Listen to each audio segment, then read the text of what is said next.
Ang New Zealand ang pinakamalaking exporter sa mundo ng kiwi fruit.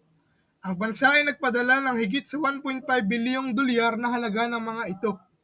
Noong 2023, napaka-espesyal ang prutas na ito dito sa New Zealand.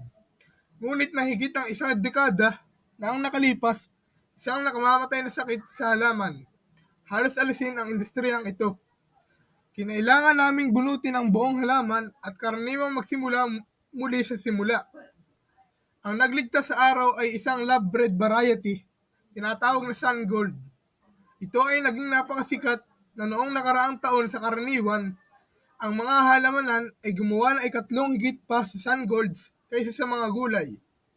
Ngunit hindi lahat ng grower ay maaaring sumali sa aksyon. Mahal ang mga lisensya. At ang pagpapalaki ng gintong kiwi fruit ay naging mas mahirap. Nagkaroon tayo ng yelo, nagkaroon tayo ng baha, nagkaroon tayo ng mga bagyo. Pangalan mo, sa isang taon, nakuha namin ito. Kaya ang 2023 ay isang kakilakilabot na taon. Kaya paano na iligtas ng isang prutas ang isang buong industriya? At ano ang kinakailangan upang naparami ang perpektong kiwi? Ang kiwi fruit ay nagmula sa ngayon ay China at dumating sa isang bahaghari ng mga kulay. Noong 1904, isang punong guro ng paaralan nagdala ng ilang mga buto pabalik sa New Zealand. Ang prutas ay tinawag na Chinese gooseberries. Sa pag-alis ng produksyon, nirebrand ng mga producer ng New Zealand ang prutas. Pagkatapos ng pamansang ibon ng bansa, dahil sa katulad nitong malabo, ay mangging panlabas. Iyon ang dahilan kung bakit ito ay tinatawag na kiwi fruit. Dahil ang ibon at mga tao ay kiwis din. Ang berdeng sari-saring prutas naging pinakakilala sa ibang bansa. Ngunit ang New Zealand ay nagpadala ng berde, ginto at pulang uri sa mga customer sa buong mundo. Humigit kumulang 80% ng kiwi fruit ng New Zealand ay mula sa Bay of Plenty. Mayroong higit sa 11,000 hektarya ng mga halamanan sa lugar. At 10,000 tao pumunta sa New Zealand gamit ang mga visa. Magtrabaho sa industriya sa kalahating taon. Pinipili nila ang mga prutas mula Marso hanggang Hunyo kapag ito ay nagsisimulang mahinog. Pero matatag pa rin. Kailangan naming pumunta dito para kumita ng pera para matulungan ang aming pamilya pabalik sa Vanuatu. Si Samuel Caloran at ang kanyang pangkat ng pagpili ay mula sa isla ng Pasipiko ng Vanuatu. Nag-aani sila ng berdeng kiwi sa halamanan na ito sa Te Puke. Mayroon kaming team na 18 picker dito at pipili sila ng humigit kumulang 150 hanggang 200 beans sa isang araw. Ang kupunan ay binabayaran bawat crate at inahati ang mga kita sa kanilang mga sarili. Kailangang mabilis na pumili para makakuha ng mas maraming bean. Doon tayo kumukuha ng mas maraming pera. Naranasan ko na ito, kaya naman mabilis akong pumunta. Sinabi ni Samuel ang pinakamahusay na pamamaraan ay i-twist off ang prutas. Sabay kuha ng 2 o 3. Ang kanyang kupunan ay umaalis ng isang buong hanay. Maingat na inilalagay ang bawat prutas sa isang supot na maaaring tumimbang na hanggang 55 pounds. Umuuwi kami sa hapon, nararamdaman namin ang sakit kung saan-saan. Kapag puno na, itinatapon nila sa isang naghihintay na tractor bin. Ngunit siguraduhin walang mga tangkay, walang mga dahon sa basurahan, at di pa pang mga bagay, tulad ng walang mga gasgas sa prutas. Ang traktor na ito ay ang nagtutulak sa mga lalagyan sa lugar ng koleksyon sa labas ng halamanan. Susunod, inililipat sila ng mga truck sa mga pasilidad ng pag-iimpake sa loob ng ilang oras upang maiwasan ang pagkahinog ng prutas. Sa ngayon, mayroon kaming 3,000 beans sa site. Si Michelle Binet ang nagpapatakbo ng pabrika na ito. Ito ay pagmamay-ari ni Sika, isa sa pinakamalaking supplier ng kiwi fruit sa bansa. Unang taon ko ito sa industriya ng operations manager. Ngunit nakarating ako sa ranggo sa nakalipas na 12 taon. Nagsimula ako sa antas ng paghahanda ng tray ng paglalagay ng plastik sa loob ng isang kahon. Kaya ang pasilidad na ito lamang ay 600 katao upang makapag-operate ng 24 na oras sa isang araw. Si Sika ay mayroong 11 sa mga packhouse na ito sa buong North Island. Pagpuproseso na higit sa ika-5 bahagi ng anin ng bansa. Ang hopper na ito ay naglalagay ng mga bin sa linya ng produksyon. Bumunot ang mga manggagawa ng anumang disfigure na prutas, dahon at o patpat. Ang mga brush sa kahabaan ng linya ay nag-aalis ng anumang alikabok sa halamanan. At ginagawa itong maganda at makintab sa kabilang panig, kaya mas maraming depekto ang makikita ng mga grader. Una, ang kamerang ito ay kumukuha ng 150 larawan ng bawat isa habang sila ay dumaan. Kaya ang orange at ang berde ay may natukoy na marka sa prutas. Pagkatapos ay kukunin ito sa isa sa aming mga talahanayan ng pagmamarka at tinitingnan ng isang tao ang depekto at gagawin ang tawag sa paghatol. Pagkatapos ay dumaan ang prutas sa isang serya ng mga sorter. Ang mga linya ay nagpapadala ng prutas sa reject bin. Kung ito ay may mga mantsa tulad nito, nangyayari ito kapag ang dalawang kiwi fruit ay kuskusin ang isa't isa sa taniman. Hindi naman sila maganda, pero wala namang masama sa loob ng prutas para maiproseso iyon sa mga produktong pampaganda sa mga juice ice cream.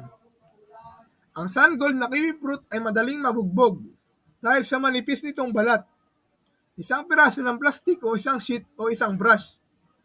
Buffer anumang pagkahulog. Kung ang prutas ay may maliit na dungis o medyo masyadong malaki o masyadong maliit, ibebenta ito sa domestic market. Nakukuha ng mga international na mamimili ang mga perpektong itsura. Ang New Zealand ay gumagawa ng higit sa 65,000 tonelada ng kiwi fruit sa isang taon. At higit sa 90% nito ay na-export. Bawat packhouse na umaasang ma-export sa labas ng New Zealand at Australia, nililipat ang prutas sa CEPRI, ang tanging kumpanya sa New Zealand. Pinapayagan na mag-market at mag-advertise ng kiwi fruit sa ibang lugar. Ito ang tinatawag na single desk marketer. At ito ay tinatag noong 1997 upang i-standardize ang kalidad at makipag-ayos ng mga presyo sa pandaigdigang pamilihan. Ang makinang ito ay maingat na naglalagay sa isang sticker na may logo ng CEPRI. Pagkatapos ay isinara ng mga manggagawa ang mga kahon at isalansan ang mga ito.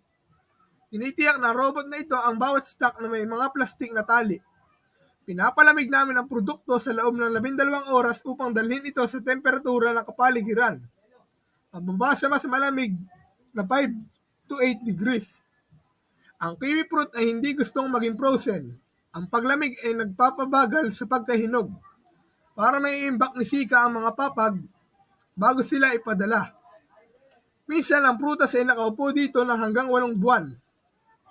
Inaasahan ni CEPRI na ito ay isang record na taon para sa mga pag-export. Ito ay isang magandang panahon, nakapak na kami ng doble sa karaniwan naming inipak sa oras na ito ng taon.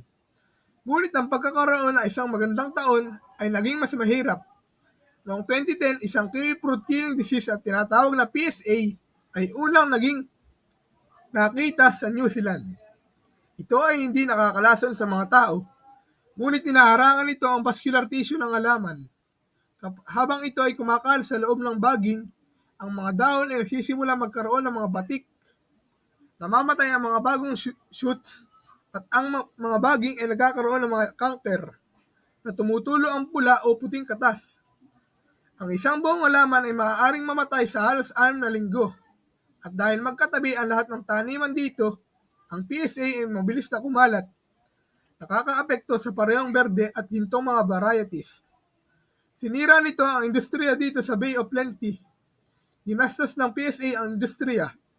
Mahigit $250 bilyon ang pagkalugi mula noong 2010. Kinailangan naming bunutin ang buong halaman at magsimula muli sa simula. Kaya ang aming produksyon at mga volume ay bumaba para sa malamang na mga 3 hanggang 4 na taon upang mabawi. Noong panahong iyon, isang gintong kiwi fruit tinatawag na HORT 16A. Ang ibabaw sa merkado, ang 16A ay lubang madaling kapitan dito. Ito ay isang mapangwasak na epekto. At malamang na ang ibig sabihin nito ay ang kamatayan ng industriya. Kung hindi dahil sa lalaking ito, si Russell Lowe, mayroon na siyang dandaang potensyal na varieties sa kanyang breeding program sa Plant and Food Research Institute sa Tipuque at sa kabutihang palad, isa sa kanila ang nagpapakita ng pagtutol. Ginawa ko ang mga krus na humantong sa aming pagpili ng gold tree na sun gold. Hindi lang nila natiis ang PSA, ngunit ang sun golds ay mas matamis din. Nagkaroon ng mas manipis na balat at lumaki na mas mabilis. At isa na itong $1 billion na industriya para sa New Zealand. Kaya hindi iyon masyadong masama. Nakakakuha ka ba ng magandang maliliit na hiwa niyan? Hindi isang plaka lamang na inilalagay sa dingding. Ang ilang mga tao ay magsasabi na ito ay swerte. Ngunit sa tingin ko ito ay pinagbabatayan ng pangailangan sa pag-aanak upang mapanatili ang pag-aanak. Ngayon, ang mga siyentipiko sa ang Kiwi Fruit Breeding Center ay pinupulot kung saan tumigil si Russell. Noong siya ay nagretiro, pagpaparami ng libu-libong bagong punla bawat taon. Kaya kumuha kami ng isang lalaki at kumuha kami ng isang babae na maaaring mga katangian na gusto namin. Tinawid namin sila at sinisikap na hanapin ang mga bata na may parehong mga katangian iyon. Pinalaki nila ang mga sanggol sa mga taniman tulad nito. Ngunit kahit na ang mga bagong varieties may mga katangiang inaasahan ng mga siyentipiko, kailangan din nilang magbunga. Bibilin talaga ng mga mamimili. Kung ang mga nagtatanim ay hindi maaaring kumita ng isang kiwi fruit, kung gayon hindi iyon gagana. Ang sun gold ay naging napakalaking tagumpay sa komersyo. Naabutan itong berde bilang pinakasikat na uri ng New Zealand. Ito ngayon ay bumubuo ng higit sa kalahati ng kiwi fruit exports sa bansa. Nakararami na tayo sa ginto ngayon, ang green ay patungo sa paglubog ng araw. Ito ay hindi masyadong kumikita. Sa ibang bansa, maaaring binenta sila ni Sespri para sa isang premium kumpara sa mga gulay. Sa Florida Costco na ito noong Hulyo, ang mga ginto ay nagkakahalaga ng $3 pa. At sa 2023, New Zealand growers gumawa ng 3 beses na higit pa mula sa sun gold sa karaniwan. Ang China ang pinakamalaking kaugalian ng Sespri, sinundan ng Japan, Spain at Portugal. Hindi gaanong kumakain ng sun gold ang US, kaya ito ay isang merkado ng paglago para sa Sespri, ngunit hindi madaling makuha ng mga grower ang sun gold.